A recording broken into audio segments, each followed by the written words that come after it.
Welcome to RAIN, the Real Estate Investor Growth Network with your hostess, Josey. Join like-minded real estate investors and accelerate your business towards greatness. You will hear step-by-step strategies for success, interviews with real estate rock stars, and we will dig deep into past projects where we bear it all, including the good, the bad, and some just plain ugly. So get excited. Here's the Bestower of Badassery herself, the real Josey. Listener discretion is advised.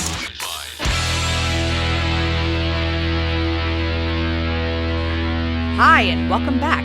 I'm Josey, creator of RAIN, the Real Estate Investor Growth Network. Whoop, whoop. Today's episode is short and sweet, where I lay down some serious content with step-by-step strategies for success. But before we begin, here's today's Badassery Bestowment, my little badass gift to you. Finding a team of great real estate agents is essential to your investment business. Even if you have your real estate license, you will still find relationships with other agents to be quite beneficial. Every time I meet a new realtor, I let them know that we are always looking for distressed properties. If they are asked to list a property that needs a ton of work, we tell them to bring it to us. We will buy that property, renovate it, and then have that same realtor list it on the back end. All realtors love the thought of earning double commissions. Having realtors on your team is also great for when you need to pass a property off as a referral. There have been several times when a seller calls from one of our ads and their home is in really great shape. I let them know that even though we'd love to buy their property, for them to receive top dollar, they should list it with a realtor. I asked them what type of realtor they would like, and I matched them to one on our team. Since Vance, my husband, is a licensed realtor, we receive 25% of their earned commission. If you do not have your real estate license, you will absolutely need realtors on your team to show you properties, run comps, present offers on your behalf, and list your completed projects. So, what are you waiting for? Go out and hug a realtor today. Now, on to today's episode of the Real Estate Investor Growth Network podcast. I will be reading one of my past blogs titled 6 Stages for a Flawless Flip. Well, let me start by saying no rehab has ever been completely flawless. You're always going to stumble across some obstacles, but being prepared for those hurdles will save you some sanity. Here are 6 stages for an almost flawless flip. Number 1, detailed scope of work. A scope of work is a step-by-step checklist of what needs to be done to your property. This begins with your repair estimator. During your initial walkthrough of the property, you should be checking for items that need to be repaired or replaced and put a monetary value on it. This can be very overwhelming to a newbie, which is why investing in education is so important. You can, however, find some repair estimators online, but expect to dish out some cash for it.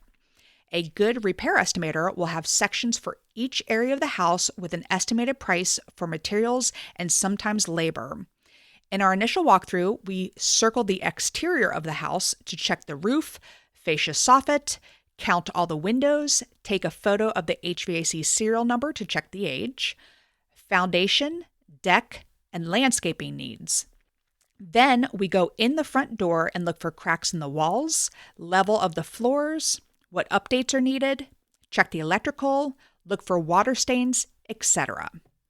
Next, start creating your detailed scope of work by being very explicit about what needs to be done. You can include pictures from Houzz or Pinterest, so there is no mystery of how you expect a task to look. Instead of saying, clean up the landscaping, you should say, trim all bushes to be the same height, add 10 bags of brown mulch, remove all branches within 3 feet of the roof. As part of your scope of work, Look up prices for items and include the SKU numbers so your contractors know you have done your research. Do not forget to include specific colors if there are several options. There will be items you may not be able to price out, so you always want to estimate on the higher end to allow for padding of the profits. Number 2, contractor bids. By completing a scope of work, you will have a better idea of how much the materials will cost. The next stage is having contractors bid on the job. During the bidding process, they should be telling you the cost of their labor only. You should always let your contractors know that you are not a retail customer and that you expect wholesale prices. We tell them that if they do great work for a great price, there will be plenty more to follow. Also remember, everything is negotiable. You can choose to have them buy the materials or you can buy the materials. Some contractors will add a surcharge to materials, so it's in your best interest to purchase on your own. On the other hand, some contractors can get the materials cheaper. In that situation, we have them purchase the materials and allow them to keep the difference. You should never pay for labor up front. Let me say that again. Do not pay for labor up front. There are times where they may need a deposit for materials, so you may want to pay the supply house directly in that situation. If the contractor will be working over a long period of time, you can set up a payment schedule. Determine benchmarks when once achieved, you will pay for that portion of the job. Timing is also crucial in the bidding process. If your contractor has a great price but can't start until 6 weeks after you need them, you may have to go with a more expensive contractor. Time is money, and waiting on contractors can cost you more in the long run. Lastly, you should always hire contractors that are licensed and insured. Number 3, contracts. Never begin a project without clear communication of your contract and what is expected of your team. We require signatures on the following 6 documents: independent contractor agreement, scope of work, indemnification insurance agreement, payment schedule, W-9, and lien waiver.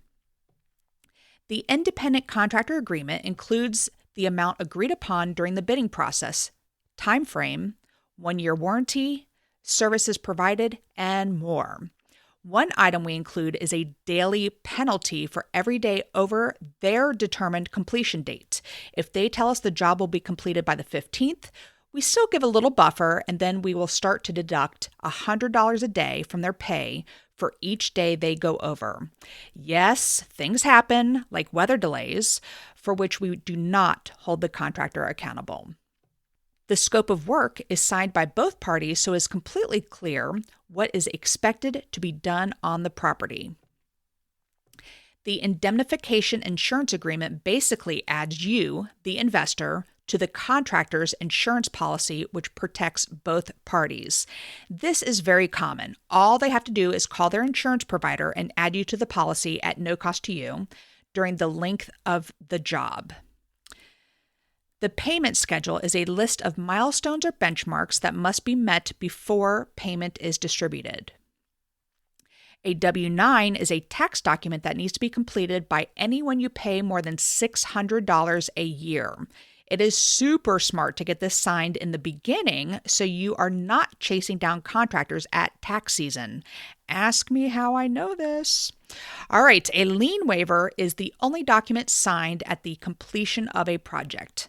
It states that all work has been completed and paid for, including any material provided by the contractor.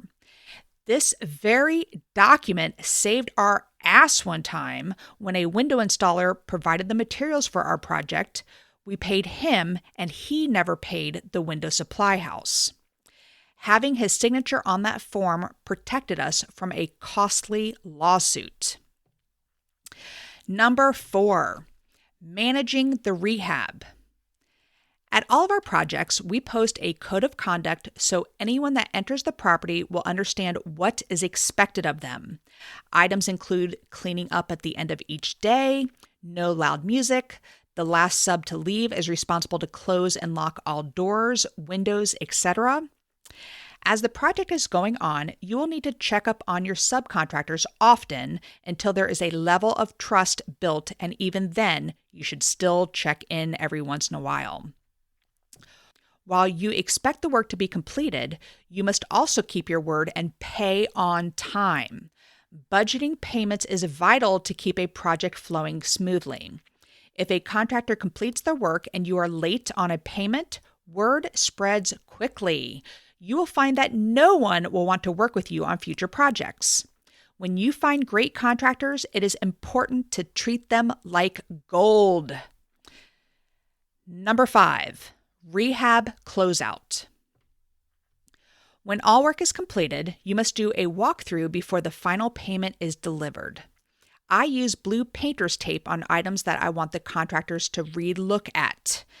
After all the work is to your satisfaction, have the contractor sign that lien waiver before you hand over the final payment. This is also a good time to remind them that their work is guaranteed for a year per their contract. This is a great selling feature to share with the new homeowners. Number 6, sale prep. As soon as we purchase a home to renovate, we start pre-selling it immediately. We post a sign in the yard stating, "Coming soon." Watch our progress at www.jolific.com. Other buyers may have just missed purchasing the home and will be relieved to know that they have a second chance to own it completely renovated. Also, nosy neighbors love to stalk the progress so they can get renovation ideas on their own homes. When the renovation is complete, it is so important to do a solid cleaning of the property. I have spent many hours scrubbing the construction dust off of windows and countertops. It is totally worth the money to bring in the professionals. There are always spots that you never think to clean, and it makes a huge difference. Lastly, you must decide if you're going to stage the property. If you are at a price point where there is a huge demand, you can probably save your money and not stage if you think it will sell fast. However, if you are in a higher price point or have an odd layout, I strongly recommend having professional stagers come in and make your renovation feel like a home. Staging can cost anywhere from a few $100 to a few thousand, depending on the size of your property. All of the homes we have staged have sold quicker than comps in that same neighborhood. So in conclusion, having systems in place will make your renovation go a lot smoother. Will it be flawless? I doubt it. But every bump in the road will only teach you how to create a smoother path towards perfection. So that is all. Thanks for listening, and we will catch you on the next episode. Now go out there and share your badassery. And don't forget, make it a great day. Take care. Bye-bye. Whoop, whoop. Thank you for listening to RAIN, the Real Estate Investor Growth Network. Be sure to subscribe on your favorite podcasting platform so you never miss an episode. If you need more badassery, you can follow Jen Josey by visiting therealjenjosey.com or become a member of RAIN by registering on rainmastermind.com.